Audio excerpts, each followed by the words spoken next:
Bonjour. Alors l'utilisation de la matrice sur le mbot est relativement simple.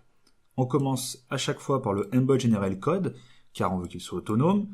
Et ensuite pour la matrice, donc il y a trois, je dirais, possibilités simples. Afficher le visage, afficher l'heure, afficher le dessin.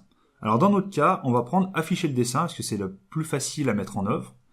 Bien faire attention, le choix du port, parce que si vous êtes connecté sur le port 1 et que vous mettez port 2, ça ne fonctionne pas, tout simplement.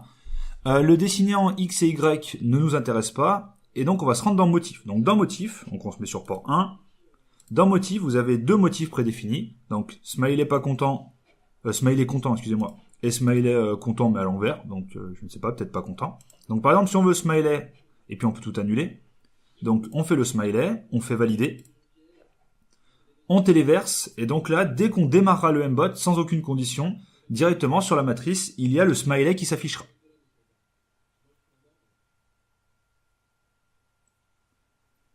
Si on veut mettre un motif personnel, donc dans motif, on reclique dans motif, on fait tout effacer. Par exemple, mettre son nom de groupe. Donc si vous êtes le groupe 2, par exemple, on va mettre G2. Donc pour faire G2, on va faire un G. Donc en cliquant, on fait un G. Et pour le 2, on fait un 2 tout simplement, pour expliquer que nous sommes le groupe 2.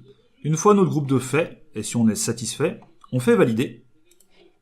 Encore une fois, on téléverse le programme, on affiche, on démarre le mbot, et donc ce qui s'affichera directement sur la matrice, ce sera G2, donc le groupe 2.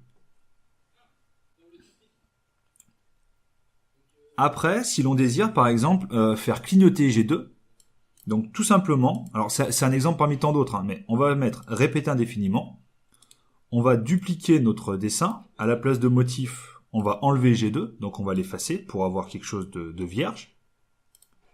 On va se mettre une attente dans 1 seconde entre chaque. Et on va les mettre dans le répéter indéfiniment. Ça veut dire que là, déjà ce qui va se passer, c'est que ce qu'on va répéter indéfiniment, c'est que groupe 2 va s'afficher pendant 1 seconde. Et on va mettre groupe 2 qui s'efface pendant 1 seconde. Donc ça veut dire que dès qu'on démarrera le mbot, il va y avoir d'affiché sur la matrice groupe 2, enfin G2 pendant 1 seconde. Elle va être effacée pendant 1 seconde. Et on recommence. Affiché pendant 1 seconde, effacé pendant 1 seconde, etc., etc. Sachant qu'à partir de ce moment-là, je dirais, ce qu'on affiche sur la matrice, la seule limite, c'est votre imagination, parce que vous pouvez faire afficher par rapport à des conditions. Je dirais, si vous le faites avancer, dès qu'il s'arrête, vous pouvez écrire fini. Vous pouvez lui mettre départ, vous pouvez faire un signe, vous pouvez faire des flèches. Enfin voilà, c'est très très très très très large.